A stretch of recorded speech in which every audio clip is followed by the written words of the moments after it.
안녕하세요. 오늘도 사연사롱을 찾아주셔서 감사합니다. 요즘은 돈이 무섭단 생각이 많이 들어요. 제가 그런 생각을 하게 된 건 시댁 때문인데요. 시댁은 돈이 좀 많은 집안입니다. 시아버지께서 대대로 물려받으신 유산이 상당하신 데다가 여기저기 땅을 사놓은 것도 있으시고 건물도 몇 채 된다고 들었어요. 자세히는 저도 알지 못하지만 시어머니의 말에 따르면 그랬어요. 시어머니가 명절 때마다 늘 하시는 말씀이 있었거든요. 너는 우리 집 와서 참 복 받은 거야. 아유, 나중에 우리 죽으면 니네가 받을 재산이 얼마나 되는지 알기나 하니? 시어머니는 이 외에도 돈자랑에 유독 심하셨어요. 예를 들어 기다리다가 명품 가방을 하나 사시곤 그 가방을 저와 동서에게 보여주시면서 얘들아, 이것 좀 봐. 명품이라 그런지 질이 다르지 않니? 하고 말하곤 하셨죠. 이때 저와 동서의 반응이 무척 달랐는데 제가 네, 좋네요 어머니 하고 있으면 옆에서 동서는 가방에 대해 온갖 칭찬을 다 하곤 했습니다. 가방의 질이 최고급이라느니, 로고가 크게 박혀 있어서 더 부티가 난다느니, 밖에 나가면 모두 어머니만 쳐다볼 것 같다느니 하는 말들을 쏟아내었죠. 정말 온갖 미사역으로 고루고루 칭찬을 해주는 동서가 참 대단스러웠어요. 속에 없는 말을 잘 못하는 성격인지라 그저 내내거리며 동조 정도만 해주는 저에 비해 동서의 그런 모습은 어떤 면에서 놀랍게까지 느껴졌어요. 그리고 굉장히 비교되었죠. 시댁은 재산은 많은데도 불구하고 부모님 두 분 다 무력이 많으신 분들입니다.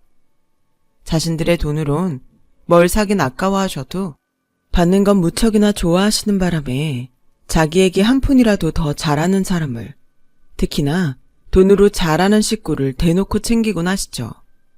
물론 유산도 더 줄 거라 대놓고 말씀하셨죠.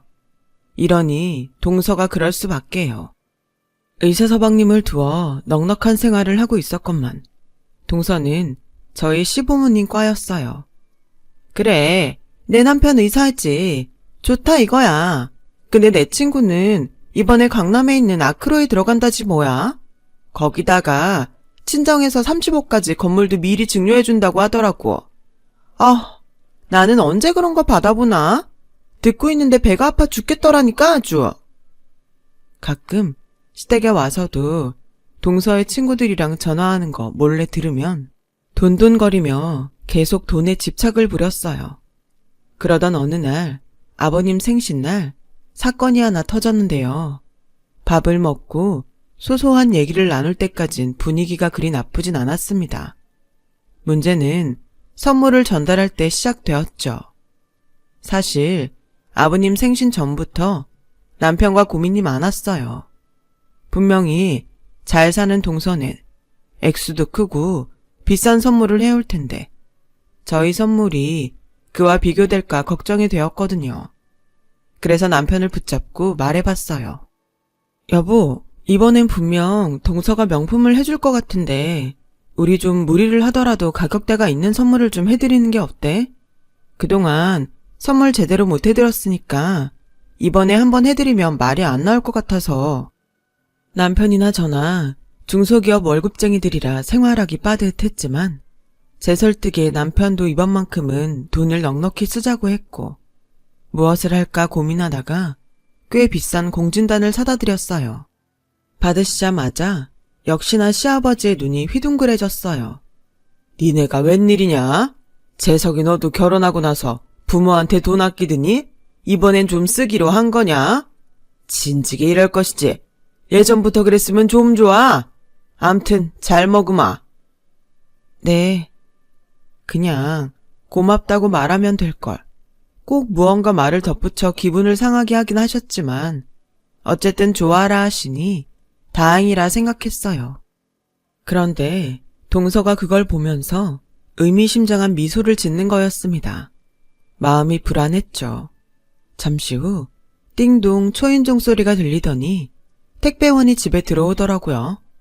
그리고 택배원 손에 들린 건 바로 안마의자였죠. 그것도 고가의 브랜드 안마의자요. 아버님은 이 비싼 안마의자를 사주었다면서 그야말로 동서를 업고 뛸 정도로 흥분하셨습니다. 세상에, 이게 무슨 안마의자니? 엄청 고가의 제품 아니야? 브랜드분이 몇백을 기본으로 줬어야 할 건데. 아니, 내가 이런 선물을 받게 될 줄이야. 어쩐지. 그래서 내가 어제 똥꿈을 꿨구나. 돈 들어오는 꿈이었는데 다 이유가 있었어. 며느라, 아들아, 고맙구나, 고마워. 아니에요, 어머님, 아버님. 저번에 몸 여기저기 쑤신다고 하셨잖아요. 저희가 자식 낸돌이로 당연히 이 정도는 해드려야죠. 저와 남편은 그야말로 너무나 민망해졌어요. 심지어 안마 의자에 치여 공진단 박스는 저 멀리 날아가 버린 지 오래였어요. 순식간에 남편도 저도 얼굴이 붉어져 서로의 얼굴만 쳐다보고 있었는데 그때 동서가 한마디를 얻는 거였습니다. 아우, 형님 어떡해요. 저희가 이런 선물을 해서. 그러니 좀 고급스러운 선물을 들고 오시지 그러셨어요. 신경 쓴 게 너무 티가 안 나잖아요. 뭐라고, 동서? 예, 솔직히 제 말이 뭐 틀린 게 있어. 니네가 지금까지 우리 생일날 뭐 해준 게 있었니? 매번 쓸데없는 걸 선물이랍시고 사와가지고 와선 내가 생일이니까 참고 넘어간 거다. 어머니, 어쩜 말씀을 그리 섭섭하게 하실 수 있으세요. 동선이야 이미 넉넉한 형편이고 저흰 그에 비해 없는 형편인데 당연히 선물의 가격대도 달라질 수밖에 없죠. 그래도 나름대로 정성을 들인다고 해서 무리하고 들고 온 선물인데 그렇게 말하시면 저희가 준비한 게 뭐가 되나요? 예, 아니 안마의자를 사온 정성과 저까지 거 사온 정성이 어떻게 같을 수 있겠냐. 당연히 둘째네는 돈을 쓴 만큼 우리에게 더 큰 정성을 보여준 거고 니네들은 그에 비해 작은 걸 보여줬으니 어쩔 수 없는 거지. 억울하면 니네들이 더 좋은 걸 사오든가. 정말 기가 막히고 어이가 없었죠. 가격이 다르다고 정성이 다르다는 그 말에 할 말이 없었습니다. 저와 남편은 더 이상 여기 있을 필요성을 느끼지 못하고 집 밖으로 나가버렸어요. 남편의 얼굴도 말이 아니었어요. 실제로 남편은 이 일로 마음이 상했는지 시부모님께 따로 연락을 드리지 않았죠. 그런데 시어머님께서 찔렸는지 어느 날 제게 연락을 걸어오더군요. 예, 내가 그날 선을 좀 넘어선 것 같은데 재석이 아직 많이 삐져있니? 무슨 일로 연락하긴. 그냥 니네들이 삐졌으면 풀라고 연락한 거다. 내가 그날은 과했어. 실은 안마의자를 너무 갖고 싶었는데 그게 내 눈앞에 있으니까 잠깐 눈이 횟가닥했다. 네, 어머님. 일단은 재석 씨에게 어머님이 전화 왔다고 말은 할게요. 그래, 중간에서 네가 말 좀 잘해라. 알았지? 너도 그까짓 작은 일로 소인배처럼 굴지 말고. 또 시어머니는 공진단을 아주 잘 드시고 계시다면서 그걸 먹고 몸이 건강해졌는지 전보다 더 등산도 자주 다니신다 했어요. 버리셨을지 먹고 계실지는 모를 노릇이었지만 귀찮을 정도로 사과를 하시는 바람에 그렇게 그 일은 어영부영 지나가게 되었어요. 그러던 시점에 저희에게 아이가 찾아오게 되었습니다. 아이가 건강하게 나와주기만을 바랬고 저희 바램을 알았는지 아이는 너무나 어여쁜 모습으로 세상에 나와주었어요. 육아를 하자 또 다른 세상이 펼쳐지더라고요. 지금까지의 삶이 정말 개인적인 삶이라 느껴질 정도로 아이를 키우고 엄마가 되는 삶은 또 다른 삶이었어요. 하루에도 잠이 너무 부족해서 틈만 나면 어딘가에 기대어 꾸벅꾸벅 졸곤 했는데 이 세상 엄마들이 새삼 대단하단 생각이 들었죠. 그래도 조금씩 시간이 지나면서 육아에 적응을 해나가고 아이도 크자 여유 시간이 조금 생겼어요. 저는 그 시간에 남편과 그간 제대로 하지 못했던 사업 계획을 세워 나가기로 했어요. 사업에 대한 생각은 사실 3년 전부터였어요. 아이를 키우다 보면 앞으로 더 많은 생활비가 필요할 거고, 그러려면 회사보다 좀 더 많은 돈을 벌 수 있는 곳이 필요하다는 생각이 들었으니까요. 그래서 어떤 사업을 할까 찾아보다가 남편이 꽃차 전문 카페를 얘기하더라고요.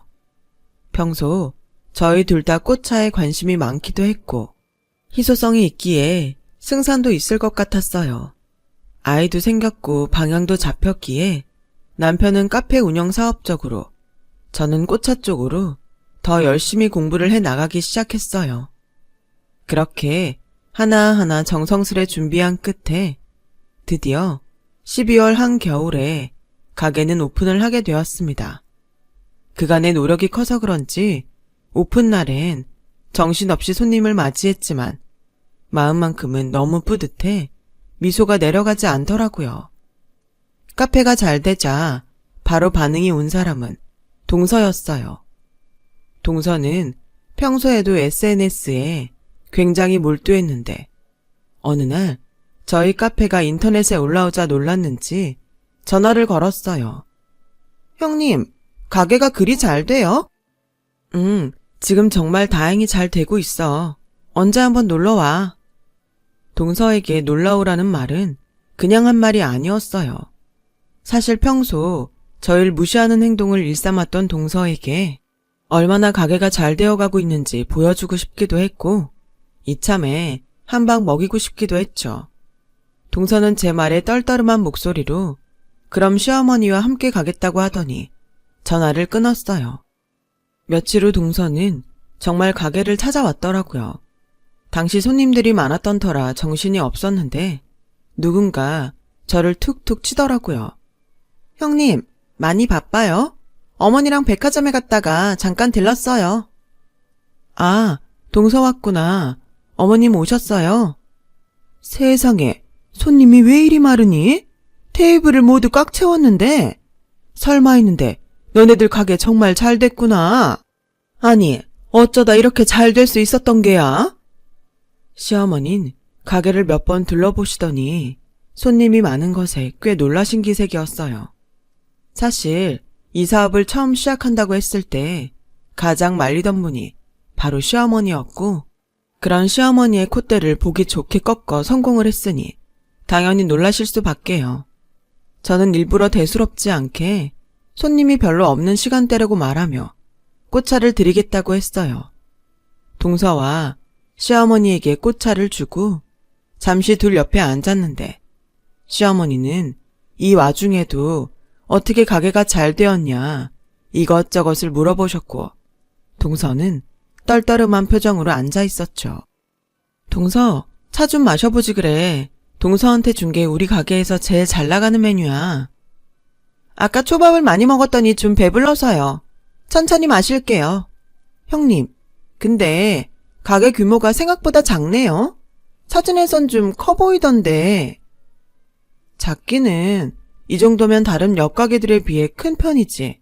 안 그래요, 어머님? 그래. 그런 것 같긴 한데.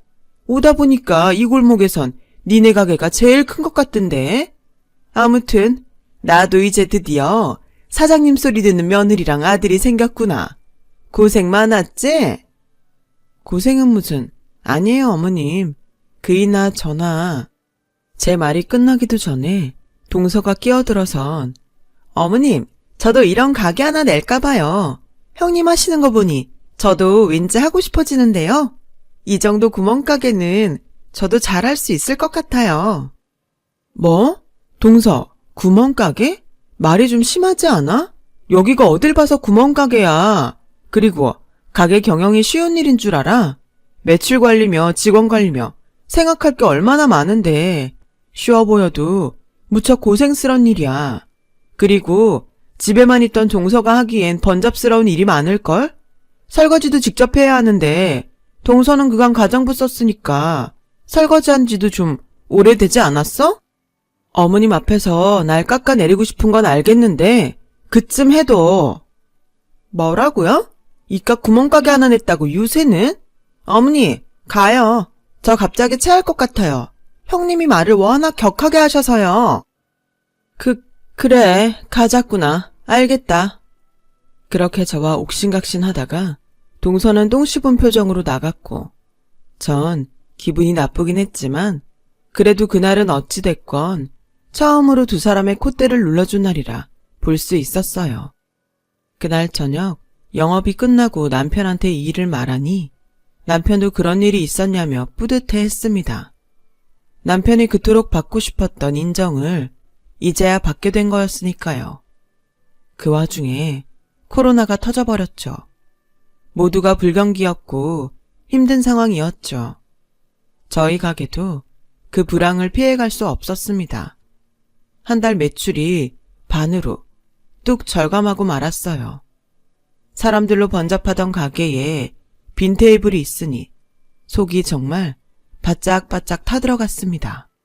어떻게 일군 가게인데 걱정이 많이 되더군요. 이 사태가 터지고 나서 제일 전화 먼저 온 건 동서였어요. 어머, 형님 어떡해요. 가게가 망하게 생겼네. 아우, 어쩜 좋아. 하고 걱정하는 척 했지만 그 못된 심보를 짐작 못할 리 있나요? 너무 괘씸해 말도 없이 전화를 끊어버렸죠.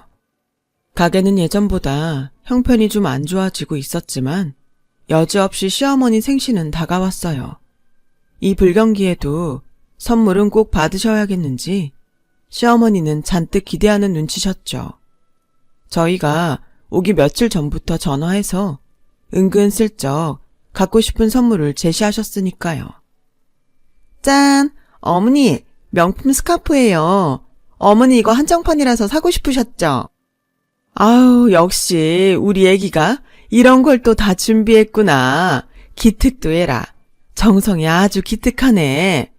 아니, 잠깐만. 니넨 설마 이거 준비한 거니? 휴, 아무리 그래도 그렇지 시애미 생일에 돈 50만 원이 뭐니? 이런 거 줄 바엔 차라리 안 주는 게 낫겠네. 받아도 기분이 영 찝찝하다 얘. 시어머니는 저런 말로 저희에게 온갖 구박을 대놓고 하셨어요. 정말 시댁에 온 지 10분 만에 도로 집으로 가고 싶더라고요. 하지만 참을 인자를 미친 듯이 새기며 그 분위기 속에서 식사까지 하게 되었어요. 식사 후 설거지도 동서가 허리가 아프다고 하는 바람에 제가 해야 했어요. 그런데 설거지를 하던 와중 거실 쪽에서 동서의 비명소리가 들려왔습니다. 아! 당장 안 떼! 그거 떼란 말이야! 뒤이어 저희 딸 울음소리까지 들려서 깜짝 놀라 거실로 나갔는데 딸아이가 한복판에 나덩그러져 있더라고요. 스카프 한쪽이 젖어 있는 게 눈에 띄었어요. 아마도 저희 딸아이가 그 스카프가 신기했는지 만지작거리다가 입에 넣었나 봐요. 그걸 본 동서가 딸아이를 순간적으로 밀친 거였고 그 바람에 울음을 터뜨리게 된 거였죠. 그 와중에도 시부모님은 이 모든 것을 보고도 아무런 말씀도 하지 않고 계셨고요. 사람이 너무 기막힌 일을 당하면 할 말을 잃어버린다 하잖아요. 내가 지금 보고 있는 게 현실이 맞나 싶어 멍해져 있었는데 제가 이를 치기도 전 남편이 그 자리에서 스카프를 쭉 찢어버리더군요. 다들 미쳤어? 이깟 스카프가 뭐라고? 아니, 지금 저 명품을 찢은 거예요? 저게 얼마짜린지는 아세요? 제가 얼마나 정성껏 준비한 우리 어머님 선물인데 당장 새로 사놓으세요. 사놓으라고요. 남편은 참고로 지금껏 단 한 번도 큰 소리를 낸 적이 없는 사람이었어요. 하지만 딸아이가 이깟 스카프 한번 만졌다고 이런 취급을 받으니 참을 수가 없었던 거죠. 남편이 스카프를 찢어버리자 시어머니의 눈도 휘둥그레졌고 동서는 벌벌 떨며 남편을 노려보더라고요. 그제야 저는 깨달았어요. 시댁과의 인연은 여기까지이구나. 더 맞설 필요도 없겠구나. 저는 그 자리에서 찢어진 스카프를 동서 얼굴에 던져버리곤 남편과 딸을 데리고 나와버렸죠. 그 이후 남편과 전 이제부턴 명절날도 생신날도 시댁에 가지 않기로 했고 무섭도록 가게에만 집중했어요. 오히려 그런 일이 있으니 뭘 할까요? 동서와 시부모에게 무시당했던 걸 생각하면 오기가 생겨 더 버틸 수 있는 힘이 되더라고요. 그렇게 시댁 식구들을 안 보고 산 지 1년쯤 되었을 때였어요. 갑자기 시어머니에게서 한 통의 전화가 걸려왔습니다. 동서네가 요즘 투자로 이득을 많이 올리고 있다며 저희도 거기에 동참하라는 거였어요. 나도 이번에 걔네 믿고 건물 팔아서 투자했거든. 니네들도 해라. 아마 돈이 꽤 될 거야. 그러니까 지금 저희한테 투자를 하라고 전화를 하신 거예요? 그래, 좋은 거 알려주겠다는데 말투가 왜 그러니? 어이가 없었죠. 시어머니 나름대로는 아무 일 없다는 듯 지나가고 싶으셨던 것 같았어요. 하지만 저희는 당연히 아니었죠. 더 그 집 식구들을 보고 살 생각이 없었던지라 저도 남편도 아무런 대꾸 없이 전화를 뚝 끊어버렸고 그 후에도 걸려오는 어머니의 전화들은 죄다 싹 무시했어요. 하지만 사람 인연 한번 참 즐기더군요. 어쩔 수 없이 시어머니를 다시 봐야만 하는 일이 생기고 만 거죠. 바로 시어머니가 초라한 행색으로 가게를 찾아오면서였습니다. 얘들아, 미안하지만 잠깐만 나랑 얘기 좀 할 수 있겠니? 그런데 좀 이상했어요. 오랜만에 보는 시어머니의 안색은 마치 아픈 사람처럼 정말 좋지 않아 보였어요. 어디든 명품 가방과 명품 옷으로 도배하시던 분이 좀 초라한 모습으로 나타나니 당황스러웠습니다. 잠시 후 시어머니가 해주시는 그간의 이야기를 듣고서야 이몰고를 이해할 수 있었어요. 내가 너네들에게 전화했을 때 기억나니? 걔네가 투자를 권하더라고. 아주 좋은 투자건이 있는데 나도 거기에 투자를 하면 수익을 몇 배로 올릴 수 있다고 하면서 가족이니까 알려드린다는 말에 그만 혹해서 건물을 투자했다. 실제로 수익이 나서 정말 돈이 되는 줄 알았어. 그리고 그 다음에 노후자금까지 몽땅 털어서 둘째한테 줬는데 걔네들 다음날 연락이 뚝 끊겼단다. 처음엔 설마 했는데 한 달째 연락이 안 되니까 경찰에 연락을 했는데 걔네가 이미 여러 사람을 속인 죄로. 말씀하시는 동안 시어머니는 눈물을 참지 못하셨어요. 그 뒷말을 들어보니 동서와 서방님은 시어머니 외에도 사람들에게 투자를 권해 돈을 받았고 그 돈을 들고 어딘가에 잠적해 있는 상태라는 거였어요. 어쩌면 좋니 이를. 시어머니는 절 붙잡고 눈물을 펑펑 쏟으셨고 그 자리에서 오열까지 하시더군요. 저희도 당황스럽긴 마찬가지였습니다. 이게 뭔 일인지 도대체 알 길이 없었죠. 어찌됐건 동서와 서방님을 찾는 게 급선무였기에 그렇게 소식을 기다리고 있던 어느 날 동서와 서방님 소식이 들려왔어요. 어느 여관방에서 발견이 되었단 소식이었죠. 그리고 오랜만에 만난 그들의 모습은 정말이지 믿을 수 없을 정도로 충격적이었어요.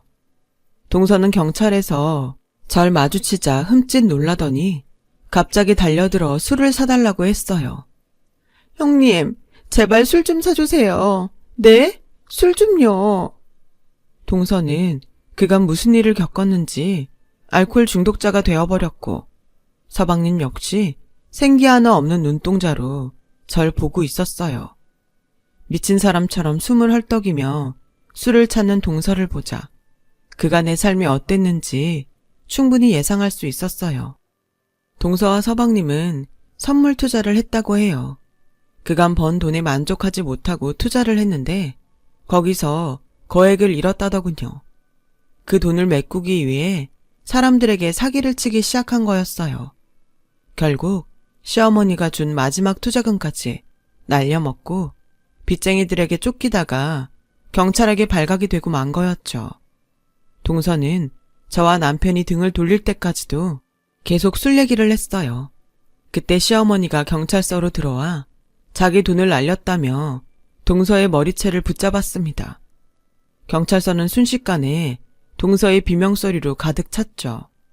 경찰들이 시어머니를 한 번에 떼어놓을 수도 없을 정도로 시어머니는 이미 광분한 상태였고요. 저와 남편은 그걸 보다가 조용히 경찰서를 빠져나왔어요. 그 뒤 동서와 서방님은 죗값을 치르기 위해 교도소에 갔고 시어머니는 공장에 나가시며 살고 계세요. 자신이 비웃던 노동일을 하면서요. 이런 일을 겪으니 참 사람 인생 한 치 앞도 모르는 거란 생각이 듭니다. 떵떵거리며 잘 살 줄 알았던 동서와 시어머니 둘 다 인생의 바닥으로 떨어져 그렇게 되어버렸으니까요. 요즘 저희는 꽃차 가게를 운영하며 열심히 살고 있어요. 모두가 힘든 때이긴 하지만 예전보다는 활기를 찾았습니다. 더 나아지겠죠. 저희가 가진 것에 감사하면서 오늘 하루도 잘 살아나가보려고 하고 있어요. 내일이 오늘보다 분명 더 나은 삶이라는 믿음 잃지 마시고 같이 잘 견뎌내어 봅시다. 쓰다 보니 이야기가 길어졌네요. 지금까지 긴 사연 들어주셔서 감사하고 여러분들의 앞날엔 꽃길만이 가득하길 바라겠습니다. 여러분, 사연 댓글에 응원과 현명한 조언 부탁드려요.